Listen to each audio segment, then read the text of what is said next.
Well, can you believe it's that time of year again? It's time where we get to settle down a little bit after all of the fun and excitement from National Cybersecurity Awareness Month. And we get together and talk a little bit about what's going on at Lighthouse. It's a great break right before my favorite holiday, which is Thanksgiving. And, well, I thought maybe like any good special that you'd have on TV, rather than do the State of the Lighthouse address like I normally do by myself, I'd invite some friends along. And so as we talk a little bit about how we've really been challenged and grown this year, how there's been a lot of changes that have been going on in the background, just some really great things. I thought maybe it would be better, rather than just hearing it from me, you hear it from the team that helps makes it possible. So without further ado, I want to get things kicked off, and we'll start off with our momentum department, which is our digital marketing. And hey, why don't we take a look and see about Mr. Griffin? Griffin, hello. How are we doing, man? I'm doing great. It's been quite a year. Has been quite a year, hasn't it? Yeah. A lot of things going on, a lot of things about to happen. Well, we've talked a little bit on our podcast. It's not like there's anything going on with AI at all.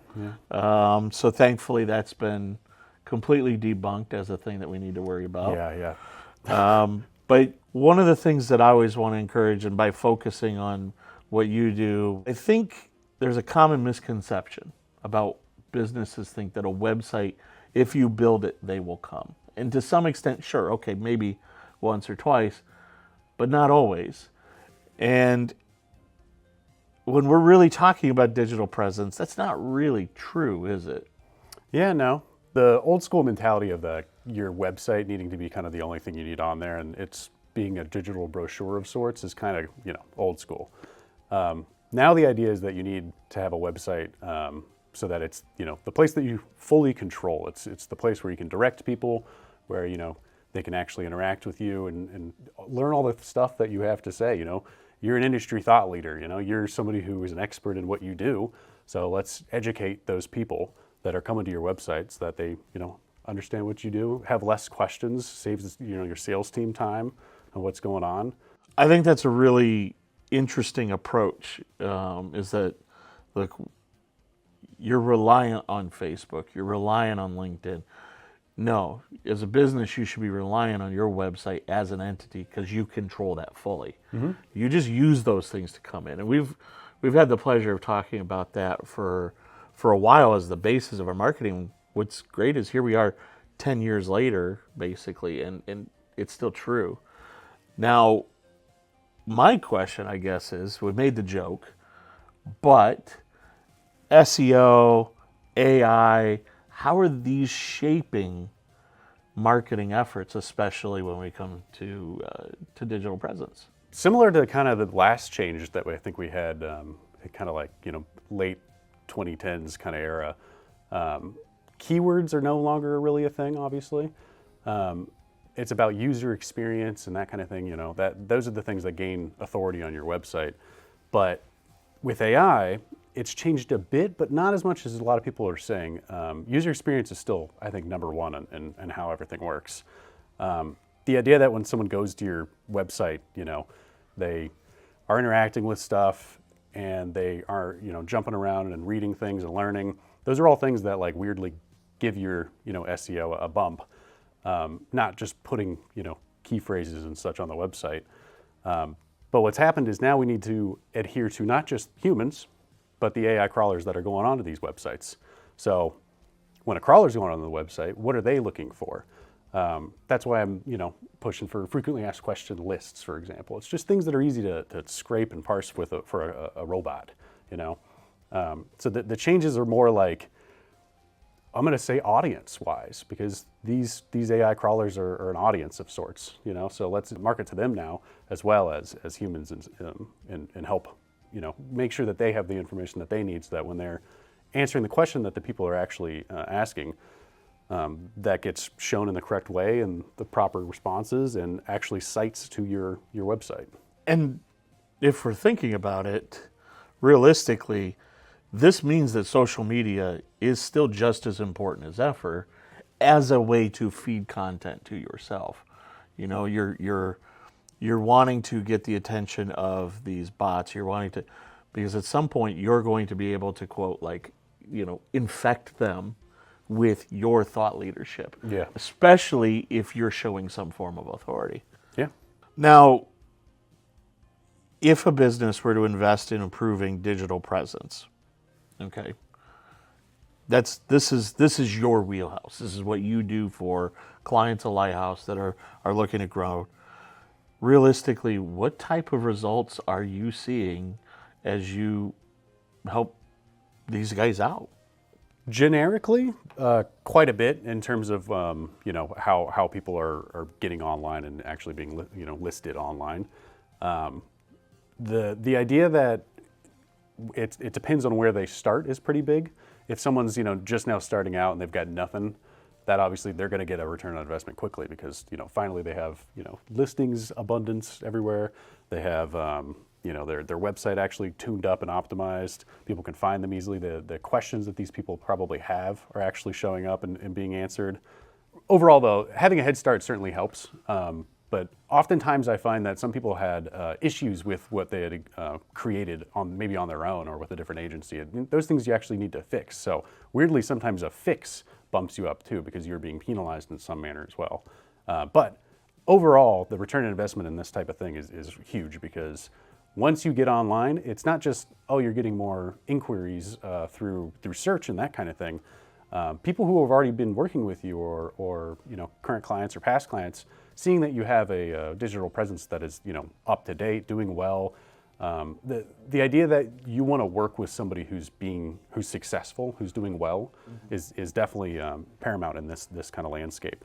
When somebody goes to your website or social media or whatever, digital listing, you know, Google reviews, for example, and they see that you're doing well, people are enjoying working with you, that's definitely a reason for somebody to say, hey, I'm going to look, you know, I'm going to grab the phone and call you, or I'm going to submit a form to interact with you, or I'm going to start downloading, you know, offers and guides that they're, you know, putting on the website. So, yeah, big return on investment just by being there, you know, building that brand equity. And it's not just something that you can do, you know, necessarily overnight. But I think what is interesting is it's a snowball effect, right? So what is the size of your snowball? For the return on investment, if you're doing nothing, it might take you a little bit to start building the snowball, but once you do, you're going to see a massive return because you've done nothing, right? Yeah, if you haven't done anything, I mean, just the fact that, you know, 12 months later you have a large, you know, grouping of blogged, you know, a topic cluster of blogs that all answer somebody's question that, you know, maybe they have frequently when they come in, and you're like, you know, I need to answer this question every single time I have a sales call.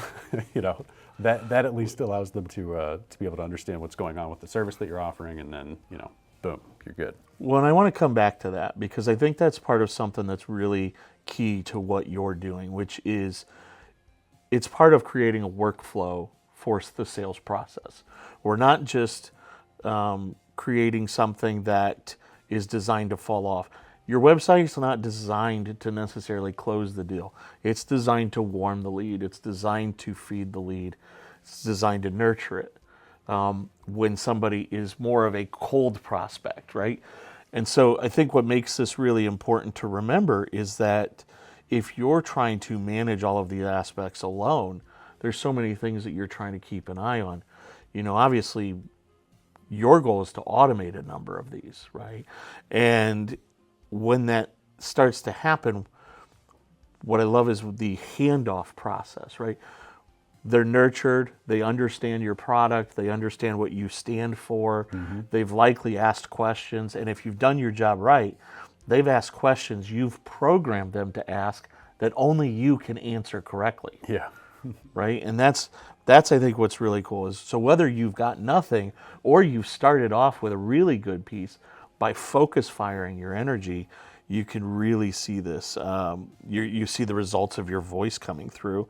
And more importantly, you're not just talking about random clients. They tend to be ideal clients. Yeah, the idea is that you're creating all this content for your ideal buyer persona, your ICP, somebody who you really want to work with, that you enjoy working Insane with. clown posse. Yes, I know that. I know that. No, Ideal client persona. your ideal client persona. Yeah. Now, in terms of what's going on in Momentum, we've historically done a lot of this as solely just contract. You know, here's the scope of things, and you consult and coach. But actually, we're getting ready to expand on this and make it even more flexible, because historically you've not just done websites for clients. It's whole experiences. I mean, the video production stuff that we have largely comes from this type of work, right? So let me ask you this: what types of changes can you see that are, well, I don't want to spoil it. Let's talk about what our structure is in terms of moving towards a new billing style. Yeah, so some interesting things happened, I think, in the past 2 years with kind of how I've been doing things.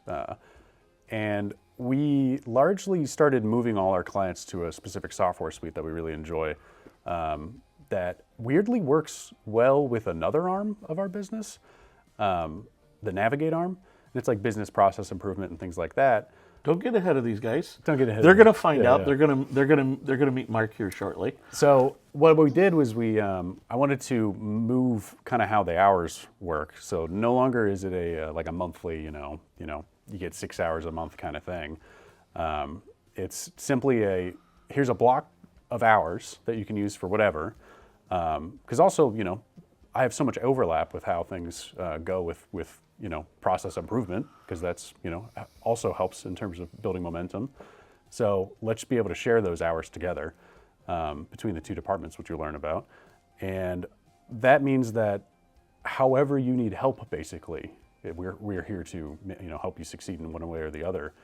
Whether that's, actual content, whether that's creating, the workflow itself, or whether that's completely redefining your sales process. It's all there.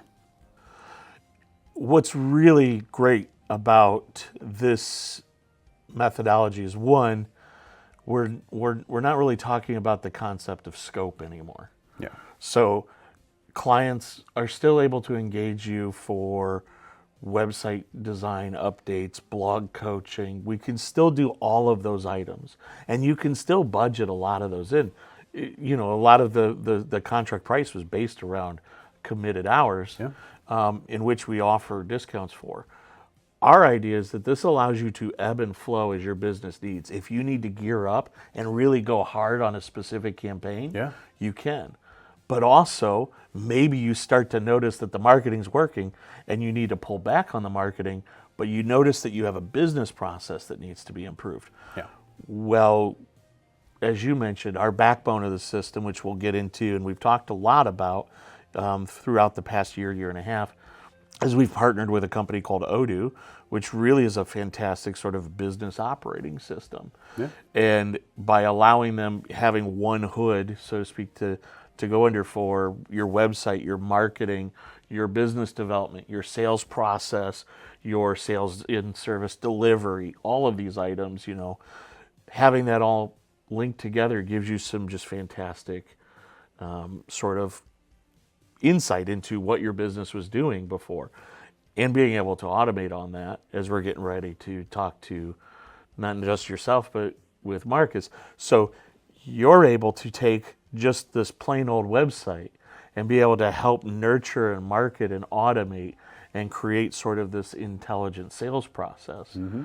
And then it gets handed off to what we call our Navigate process, which is using those items to create the operational backbone and automate that. No longer do I have the issue of, I've used your hours for the month. Sorry, I'm not going to help with that campaign, unfortunately, or something like that.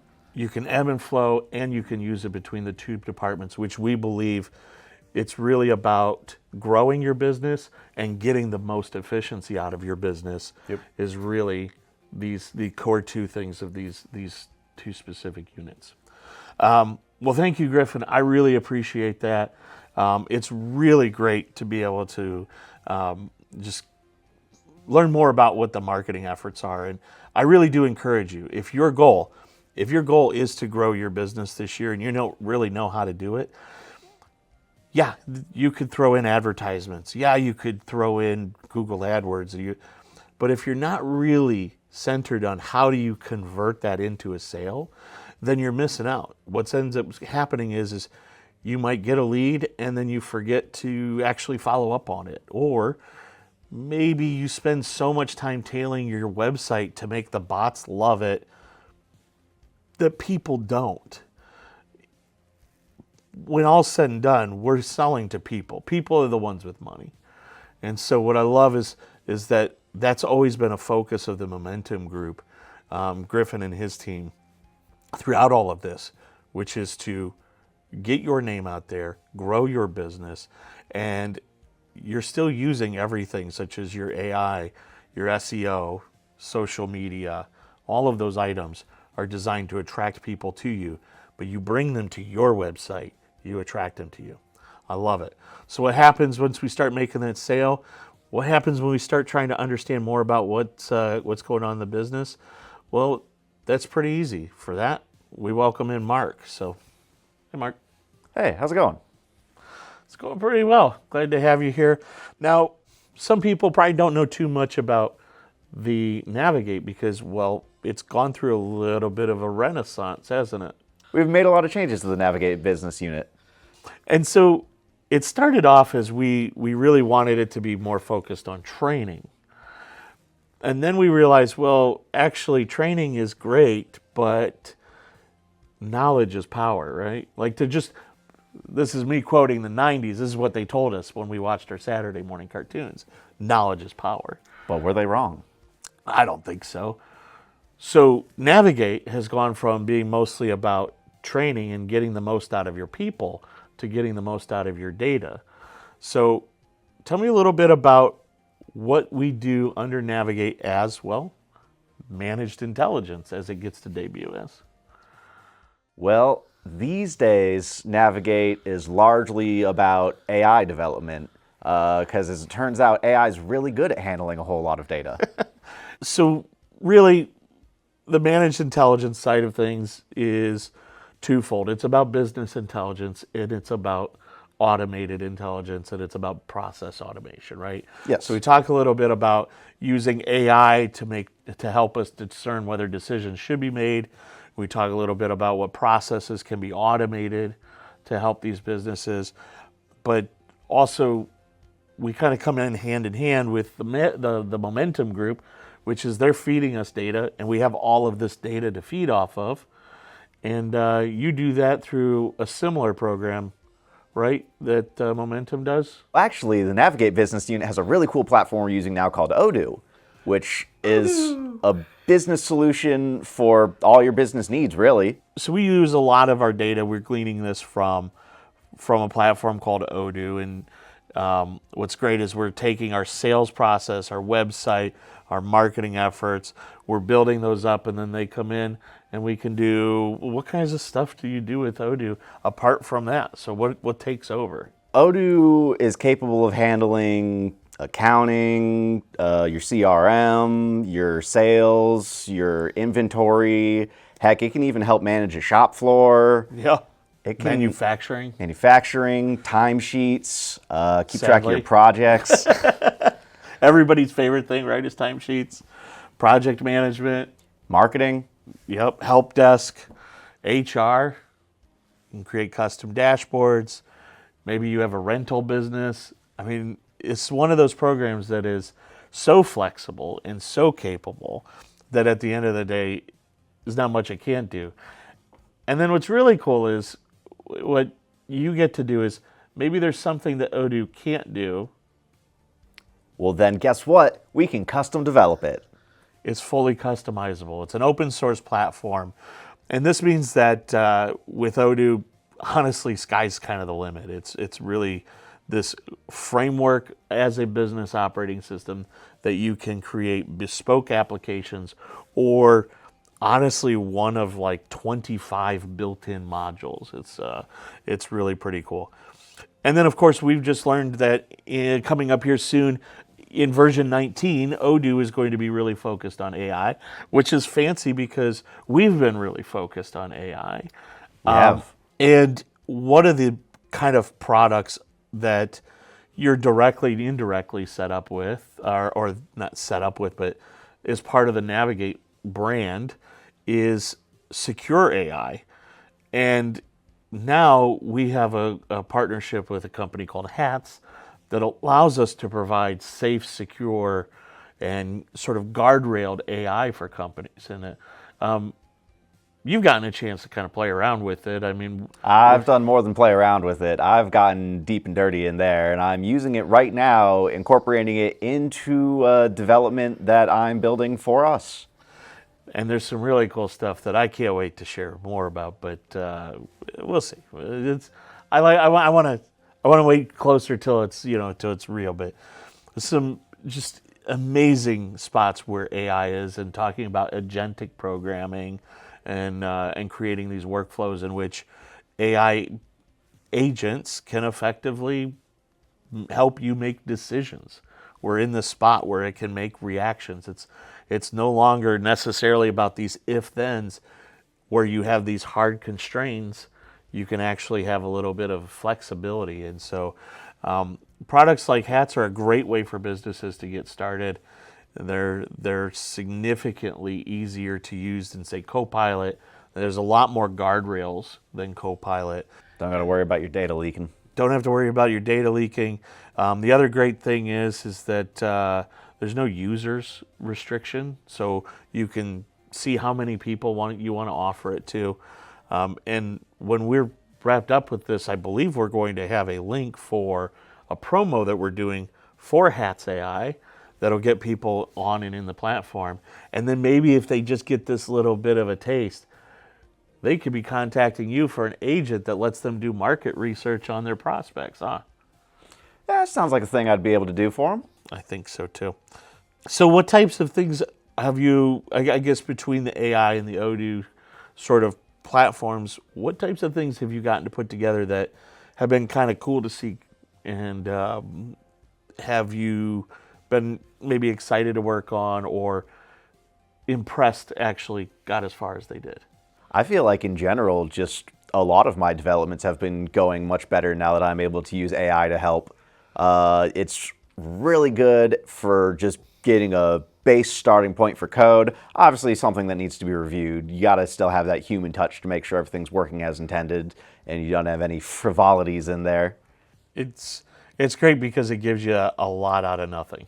It does. It's like it's a starting point. That's very cool. It's the world's best diving board. That's actually a pretty interesting way to put that. And as a result, like using AI to start our projects means we get a much faster and sort of jump into what we need to do. And honestly, the most important part with developing any project is testing. And if you use AI right off the gate to get you your starting point, then you can get to testing way faster, find all the things that don't work, things that need to be changed, all sorts of stuff. Just way more efficient turnaround on projects. But realistically, we're at a spot where, we plan on having an internal helper that can look and like basically a dispatch ticketing system that can look at the tickets and will be able to recommend questions to ask and follow up on tickets and give possible suggestions. And our goal with that is eventually to make it, not that it's going to replace text, but to help clients, look, when you put in a ticket, what if we could get right back to you with the questions that our team needs answered? Because then once you start engaging with the tech, we're going right off the bat. We know exactly what needs to do.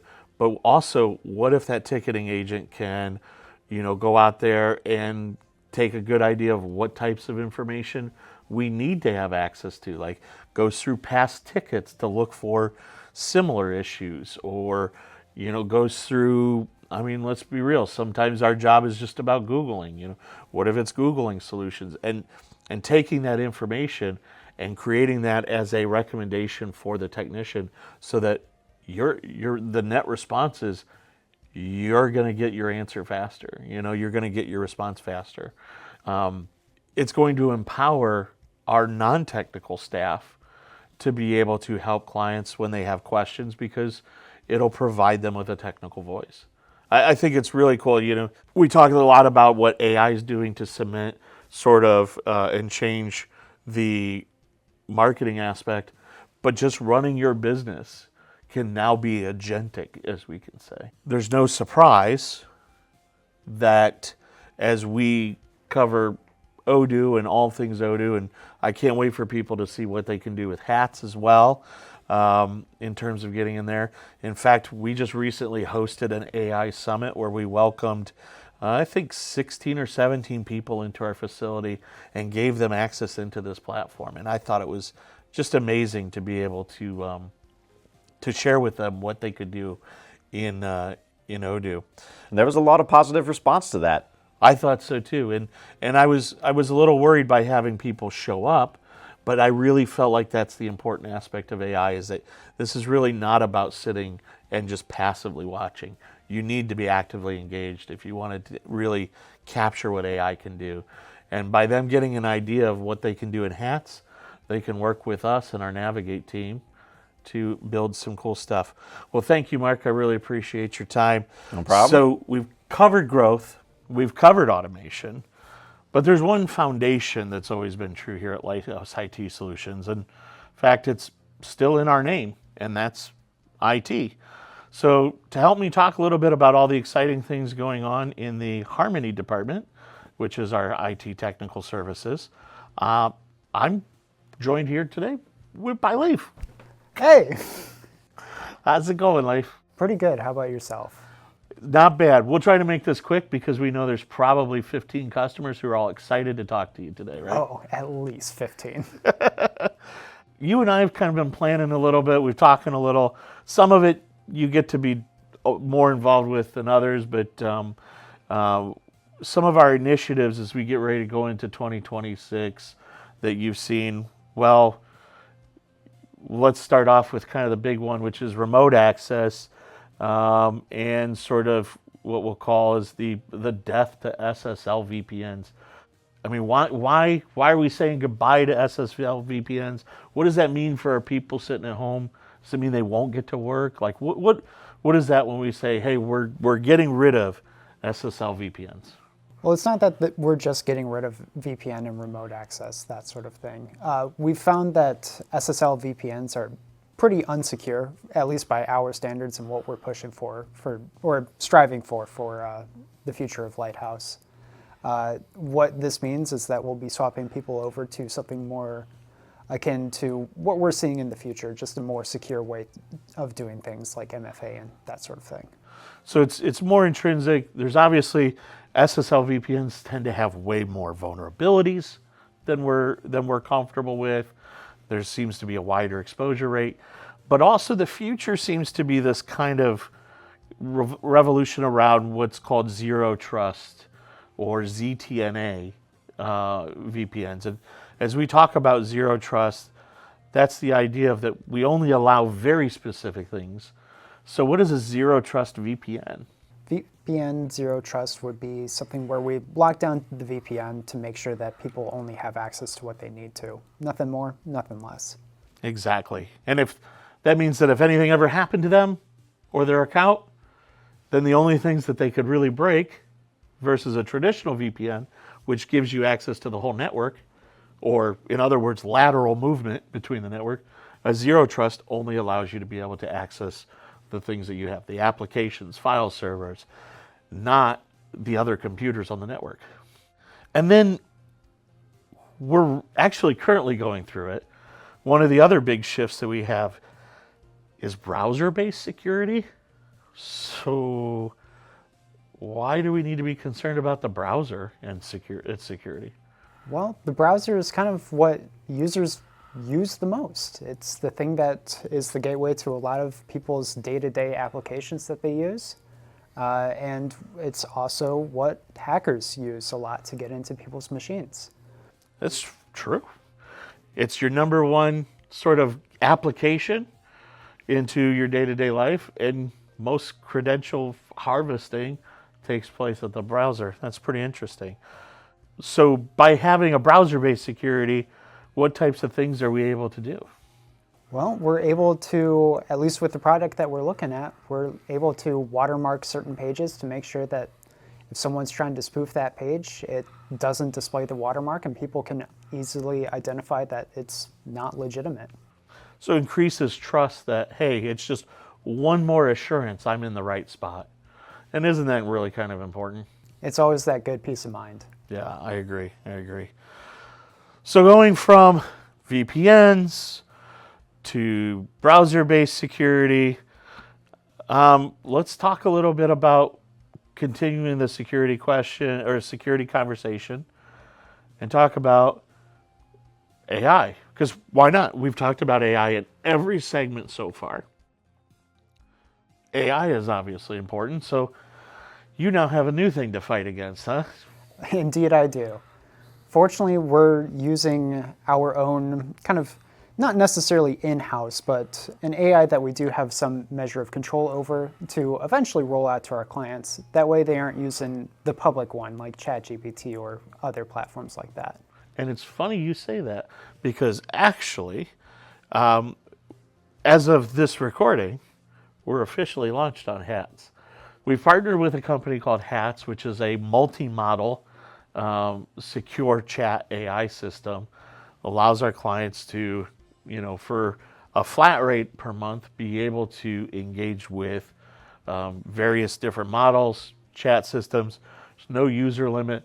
But the most important thing is its separation between content and the models training themselves, like training off of that data. So you're right. It's a great way of saying, listen, if you're worried about your data, this creates those silos between what you're training off of, which we don't want, versus still getting good work done.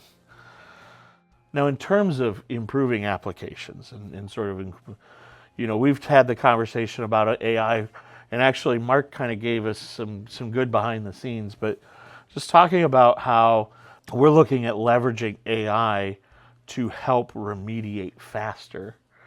Now, this one's probably one that you've seen or heard kind of come through with Mark, but what are your thoughts and what do you think about having, an AI system be able to sort of first response on tickets and be able to ask questions eventually to the customers? Why would it be important for an AI to be able to go, oh, I need to know this information, and then immediately reply back? Yeah, so I feel as though having some sort of AI model kind of be like a lower tier tech would be useful for us just to take some of that initial load off, do some info gathering. That way we can help you or help our clients quicker. Right. Most of the time, the first entry on the ticket doesn't give us all the pieces and parts. And then once we do finally get, because we're limited by capacity by people, once we do get a response out, sometimes that person who submitted that ticket in the moment wasn't available. But within 60 seconds to 2 minutes, an AI could analyze that ticket, understand that we're missing some data, and then immediately request additional information, which means that when you're ready to work on it, it's very likely that the end user, that your team has already responded back to it, meaning our team can immediately work on it, and there's no gaps. It also allows us insight into things that have worked before. It can provide analysis on previous tickets and things like that. So being able to leverage AI and gain more information about what's happening, what's breaking, just expediting the whole process is very exciting. And I'm glad to see that that'll be coming next year. No official date on the release. I just know that it is actually getting pretty darn close. I want to talk a little bit about, we've been really looking at open source solutions. So a lot of our tool sets and things like that, we do purchase from companies, and that helps us get on the ground running. But we're seeing a much better implementation in the open source world than we've ever seen before. And we've been taking really in-depth looks at those. What are your thoughts on us using open source versus the commercial platforms? What do you think it means for clients if we go all open source? Well, so open source, at least in our terms, means that it's usually built by nerds for nerds. We're seeing that there's a lot better support for these open source products, and usually they're at a better price, which also means that we can pass those savings on to them. Exactly. In a world where everything is increasing in price, and open source does not, I will say, I like that you included that. Open source does not necessarily mean that the product is free. Usually it means that it's open for contribution, but there are companies that are behind them that provide the in-depth support, and that's just it. But the support is a fraction of the cost, because as a community, we're contributing towards making this a good product. So the product is very much tailored for us, but the product is also very much tailored for, it's wide open. So if somebody wants to say, I wonder what the security looks like on this program, we could go look at the source code. And I think that's really important. The other thing is that open source products don't tend to be acquired. And something that we've learned about, especially over the past 5 years, is that companies in our industry, those utility makers, they get to a point where they want to buy up all of these companies. And then when they do, they tend to stop or halt or cease development. And then what ends up is we as a company have to move to a different platform. So there's a lot more stability in open source. We're in charge of our own destiny by being able to have our own data centers and things like that we're managing. And the products seem to be reaching a maturity. So I'm pretty excited. We've kind of looked at certain things that, honestly, technically speaking, Odoo that we talked about with Mark is a great example of, it's an open source product, but we pay for a solution. We pay for an enterprise license, which allows us additional support and things. But we can look at the source code, we can see how it goes, and if the program doesn't work for us, we can edit it. And so what a great time that we can finally say, hey, open source is actually a great option for businesses. We also this year introduced refurbished computers, which we wouldn't normally make a big brag about, but honestly has made a huge difference for clients this year, especially with the Windows 11 upgrades and what have you. What has your experience been with these refurbished computers? Yeah, they've been solid all around. Getting them rolled out to some of our clients has worked well. Aside from just some very minor hiccups, they've been solid. No hardware component failures, and all have been pretty much plug and play. And the vendor that we've partnered with offers 3-year replacement warranties on it, which means they won't try to fix it. If we prove to them it's broke, they just replace it. I think that's a really, really unique warranty, and so far their partnership has been amazing. We weren't expecting that, but we knew that the Windows 11 rollout was going to be difficult for a lot of clients who wanted to stay secure and stay up to date, and this really provided them with a path that was stable and affordable, and they can continue to move forward. I do have a couple of sort of boring announcements that we will be making, and this is more on the business side of things. The reality is that Lighthouse has not done any pricing changes in about 4 years. During that time, that means that during the near recession that we had, the increase in tariffs, just in massive inflation, we as a company have done our best to weather those storms to keep the price the same for you. And we really, truly, honestly wanted to maintain that value as much as we could. But the reality is that there's only so many cost cuttings, and we talked about open source as one of those things that we can do. And even to an extent, AI is allowed us to become more efficient. But at some point, it's not enough. And so, unfortunately, we will have some pricing changes coming. We're not going to necessarily announce those here, but I do want to make you aware of them, that both on the Harmony subscription, so when your renewal comes up, you will likely see us talk to you a little bit about what the price increase is going to be. And if you are not on a contract, you're on a break fix, there is going to be some pretty big changes there. Not necessarily in the price, but in sort of the process as well. We're looking to keep the costs as restricted and controlled as possible. Expect not really to see much more than a 5% increase, but we're working everything we can to make sure that we control that. And it's just sort of again, if I can be honest, we've weathered a lot over 4 years without changing the prices once in 4 years. And despite that, we have a team here that works very hard, and they deserve to grow their incomes just as much as your team does. And so we're sure during this time you've had to have these tough conversations with your clients. We're having to do the same thing. And so just keep an eye out for that. We'll have some more firm information as we get to go. Those details are being finalized. And then for our non-contract clients that are just sort of a break fix model, we are going to be going to a block hours model in which time will need to be prepaid. This will allow us to reduce the amount of administrative costs, because the reality is that on our hourly clients, there's significantly higher administrative overhead that's associated with processing invoices. Otherwise with our subscriptions, it's largely just processing subscriptions once a month.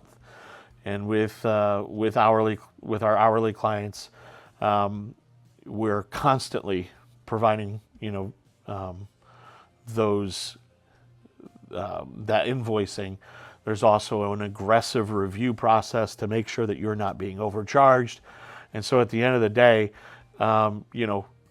we're actually finding ourselves kind of like administratively losing money on a 15-minute phone call. And so the blocks will allow us to more accurately collect. It'll allow us to engage, and realistically shows that you have an interest in continuing working with making your network better. So more to come on all of that.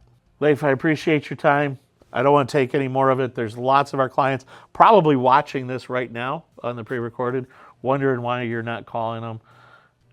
Thank you for everything you do here. We'll look forward to an awesome 2026. Indeed. All right. Back to help desk. And it's not just in the technology side that we've been making a lot of changes and some moves. In fact, one of the biggest changes that we've been able to have this year was welcoming somebody new into the company, and that is zTech Solutions and Phil. So Phil, welcome, man. This is kind of your first toss into to saying hi to everybody. Although some of these people already may know who you are, whether they're very long-time clients of Lighthouse, or of course, we're welcoming you and your clients to join us as well. So I'm really excited to have you be part of the team. This is really cool to be kind of reunited. I always say, in a previous life, you and I had the opportunity to work together, and we've kind of helped each other out over the years on and off. Just to have that be just more solidified is very exciting. For those that maybe aren't familiar with zTech and where you kind of came from, would you mind just letting us know, catch us all up? Where have you been? Well, for those of you that have never met me, my name is Phil Zuccarello. I have been working in IT since the beginning of 1998. So I've been doing this for a good long while. Seen a lot of changes over the years. In 2013, I left a previous company to start my own business, zTech IT Solutions. And we did that for a good while. Ran into some challenges that led us to look to merge with another company. And knowing Matt for so long and knowing the quality of work that he does and his expertise, it seemed like a natural fit. What we wanted to do with our customers was give them some more options for support. The world is changing, cybersecurity, A lot of different components in IT are evolving and becoming much more complex and time-consuming to implement and support. And merging with Lighthouse allows us to give our customers that extra ability, the extra team. It's a wider depth. Yeah, so Yeah. wider depth. So that's what our customers from zTech will gain. And hopefully Lighthouse gains my expertise, my experience, and allows that team to grow with someone with my level of long-term experience and the different types of technologies I've had access to and learned over the years. I really couldn't say it better myself. It's both organizations had some major struggles, whether we were outwardly sharing it or not. And maybe we did, both sides, right? And the reality is that I know for you, your skills set is incredibly wide, and I don't even mean it as a joke. I usually mean it as a point of honor, as I say that, Phil taught me everything that I know. So this is such a great fit, because when you talk about people that you could work with, I know the quality of work because I believe that was what you had helped train me in, right? So that handoff, you couldn't ask for a better sort of handoff of knowing that when you have somebody who's helping you with your projects. And of course, as Lighthouse has grown and we've diversified into different business units, I myself largely have been the primary engineer on a lot of things. And the reality is that as we grow, one isn't enough, and for me to be able to focus on the things that are fun and exciting for me as well. And of course, we're trying to expand and grow Lighthouse as a brand. It was apparent that we needed help in the engineering side, and so it's I guess there's it's just great timing for both of us that we are in this spot that we I don't want to say found each other, because the reality is we've always stayed friendly. We've always had each other's backs. There's always been open communication. It's just something there just said to both of us, it's like, man, I can't do this on my own. And so, man, I'm really excited about what these changes mean. I really am. I'm really excited to have you part of the team as we've been getting you more and more acclimated just to I know it's hard because you'll have had your business processes, we'll have had ours, and we're both trying to sort through those items. And if you're a zTech client out there, I know it's probably not always been perfect for it, so I do apologize and appreciate. Nearly everybody's been very cooperative and understanding, and knowing that we're trying to shake a lot of dust, and because you have your systems, we have ours, and of course it's a lot harder to have Lighthouse, the bigger company. We obviously have a lot more invested in our systems, and so you're forced to move a lot of your components. But what's also been neat is there's been some really nice things that have not been migrated, because we both made the right decisions on some products. So, but we still have to consolidate and merge, and so as a result, not only is this beneficial for zTech and the zTech clients, because they're going to benefit from the buying power of an organization like Lighthouse, but also from the depth of various experiences and just pure size that we have. But Lighthouse will benefit because we get much more diverse clients. We get to add an engineer to the senior engineer staff. And again, the seats, it may not sound like it's all that important, but just adding those more seats allows us to increase our buying power just that much more. So if you could add 20%, 10, 15, 20% of whatever you were doing before, that can equate to what seems like small discounts, but that actually benefits us all. So very excited for that. I'm hopeful in what the future brings on both sides of this. In terms of 2026, I know that there's going to be some just sort of major changes and conversions. We're going to see AI be the forefront of that. Mm-hmm. But of course, security and IT frameworks, and these are not going away. And so having the sort of solid foundation that our Harmony department has, and having somebody like Phil be part of that is just really exciting. And that's pretty much it for this this state of the Lighthouse. I mean, I guess I shouldn't say that's it. There's a lot going on, and there's so much more that we're not ready to share about, but that's okay. In due time. But if you have any questions, if you're wondering what else is going on, this is just meant as a conversation starter to 2026. So I urge you, reach out to myself, reach out to Griffin, Phil, Laif, any of us. We'd love to be able to help you. The reality is that we are here to help our clients succeed. We want to be partners, and we want to help our clients get to that next step.